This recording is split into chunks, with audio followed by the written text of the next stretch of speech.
Bagaimana sekarang Tuhan Yesus memerintah?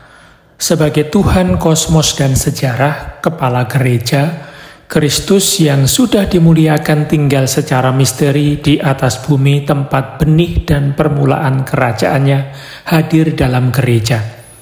Suatu hari Dia akan datang kembali dalam kemuliaan, tetapi kita tidak tahu saatnya.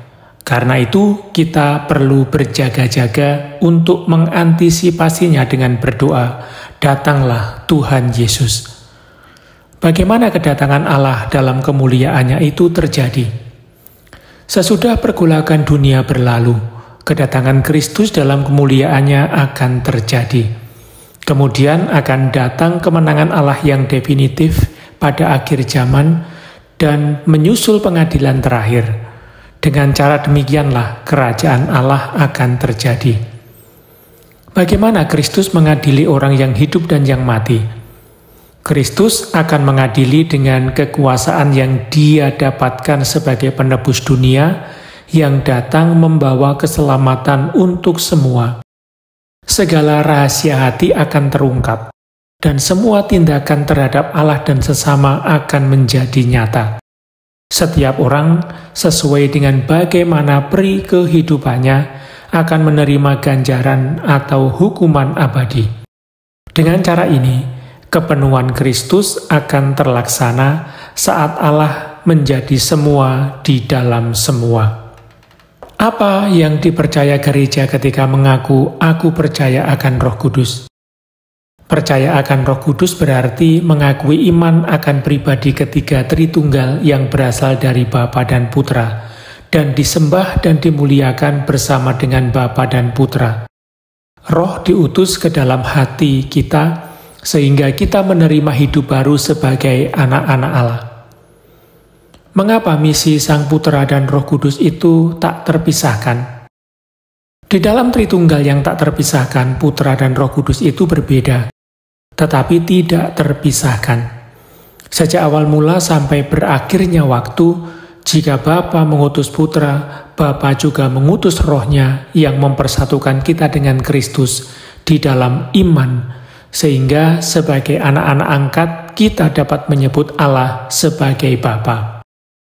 Roh itu tidak kelihatan, tetapi kita dapat mengetahuinya melalui karya-karyanya, yaitu ketika Roh mewahyukan sabda kepada kita dan ketika Roh berkarya di dalam gereja. Apakah nama-nama lain dari Roh Kudus? Roh Kudus adalah nama khusus dari pribadi ketiga Tritunggal. Yesus menyebutnya Sang Penghibur atau Pembela, Roh Kebenaran. Perjanjian Baru juga menyebutnya Roh Kristus, Roh Tuhan, Roh Allah, Roh Kemuliaan, dan Roh Perjanjian. Simbol apa yang digunakan untuk menunjuk pada Roh Kudus? Ada banyak simbol Roh Kudus. Air hidup yang memancar dari hati Yesus yang terluka dan memuaskan dahaga orang-orang yang dibaptis. Pengurapan dengan minyak suci yang merupakan simbol sakramental penguatan. Api yang mengubah apa saja yang disentuhnya. Awan, gelap ataupun terang yang merupakan simbol pewahyuan kemuliaan ilahi. Penumpangan tangan sebagai simbol pencurahan Roh Kudus. Burung merpati yang turun ke atas Kristus yang dibaptis dan tinggal bersamanya. Apa artinya Roh Kudus berbicara melalui para nabi? Istilah nabi berarti orang yang diinspirasikan oleh Roh Kudus untuk berbicara atas nama Allah. Roh membawa pewartaan perjanjian lama menuju kepenuhannya di dalam Kristus. Misteri Kristus ini diwahyukan dalam perjanjian baru. Apa yang digenapi Roh Kudus dalam diri Yohanes Pembaptis? Roh memenuhi Yohanes Pembaptis, nabi terakhir perjanjian lama, di bawah inspirasi Roh Kudus. Yohanes diutus untuk menyiapkan bagi Tuhan suatu umat yang layak baginya. Dia mewartakan kedatangan Kristus Putranya, dan dia melihat Roh turun dan tinggal bersamanya. Dia yang membaptis dengan Roh Kudus. Apakah karya Roh Kudus dalam diri Maria? Dalam diri Maria, Roh Kudus membawa kepenuhan semua penantian dan persiapan perjanjian lama untuk kedatangan Kristus. Dengan cara yang khusus, Roh Kudus memenuhi Maria dengan rahmat dan membuat keperawanannya menjadi subur, sehingga Maria dapat melahirkan putra Allah yang menjadi daging. Roh Kudus membuat Maria menjadi bunda Kristus sepenuhnya, yaitu bunda Yesus sebagai kepala dan bunda gereja sebagai tubuhnya. Maria hadir bersama ke-12 Rasul pada hari Pentakosta ketika Roh Kudus memulai zaman akhir dengan perwujudan gereja. Apa hubungan antara Roh Kudus dan Yesus Kristus dalam misinya di dunia? Sejak penjelmaan, Putra Manusia disucikan dalam kemanusiaannya sebagai Mesias dengan pengurapan Roh Kudus. Dia mewahyukan Roh Kudus dalam pengajarannya, melaksanakan janji-janjinya kepada para bapa bangsa, dan mengkomunikasikan kepada gereja yang sedang lahir ketika dia menghembusi para rasul sesudah kebangkitan. Apa yang terjadi pada hari Pentakosta? 50 hari sesudah kebangkitan, pada hari raya Pentakosta, Yesus Kristus yang sudah dimuliakan mencurahkan Roh Kudus secara berkelimpahan dan mewahyukan Roh Kudus sebagai pribadi ilahi, sehingga Tritunggal dimanifestasikan secara penuh. Misi Kristus dan Roh Kudus menjadi misi gereja yang diutus untuk mewartakan misteri persatuan Tritunggal.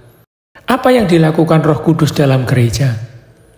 Roh Kudus membangun, menjiwai, dan menyucikan gereja sebagai roh cinta kasih. Roh Kudus memulihkan keserupaan ilahi yang hilang karena dosa bagi orang-orang yang dibaptis dan membuat mereka hidup di dalam Kristus, yaitu hidup yang sama dalam Tritunggal. Roh Kudus mengutus mereka untuk memberikan kesaksian akan kebenaran Kristus dan membimbing mereka dalam tugas masing-masing sehingga semuanya mendapat buah roh. Bagaimana Kristus dan Roh Kudus berkarya dalam hati umat beriman? Kristus mengkomunikasikan rohnya dan rahmat Allah melalui sakramen-sakramen kepada semua anggota gereja yang memperoleh anugerah buah-buah kehidupan baru dalam roh. Roh Kudus juga merupakan guru doa. Apa arti kata gereja? Kata gereja menunjuk kepada orang-orang yang dipanggil Allah dan berkumpul bersama dari setiap penjuru dunia. Mereka membentuk suatu persekutuan yang melalui iman dan pembaptisan menjadi anak-anak Allah, anggota-anggota Kristus dan kenisah Roh Kudus. Apakah ada nama-nama dan gambaran-gambaran lain yang dipakai kitab suci untuk berbicara tentang gereja? Dalam kitab suci, kita dapat menemukan banyak gambaran yang memberikan berbagai aspek yang saling melengkapi misteri gereja. Perjanjian Lama memakai gambaran-gambaran yang berhubungan dengan umat Allah. Perjanjian Baru memberikan gambaran-gambaran yang berkaitan dengan Kristus sebagai kepala umat ini yang menjadi tubuhnya. Gambaran lain diambil dari kehidupan gembala, kawanan domba, gembala, kambing. Dari dunia pertanian, padang, gua, kebun anggur, buah zaitun. Dari dunia bangunan, tempat tinggal, batu, kenisah, dan dari hidup keluarga, pasangan suami istri, ibu, keluarga. Apa asal dan kepenuhan gereja? Gereja menemukan asal dan kepenuhannya dalam rencana abadi Allah. Gereja dipersiapkan dalam perjanjian lama dengan pemilihan Israel sebagai tanda pertemuan segala bangsa pada masa depan. Gereja yang didirikan oleh sabda dan karya Yesus Kristus digenapi oleh kematian dan kebangkitannya yang menyelamatkan. Sudah dinyatakan sebagai misteri keselamatan melalui pencurahan Roh Kudus pada hari Pentakosta. Gereja akan disempurnakan dalam kemuliaan surgawi sebagai pertemuan semua orang dari seluruh dunia yang diselamatkan.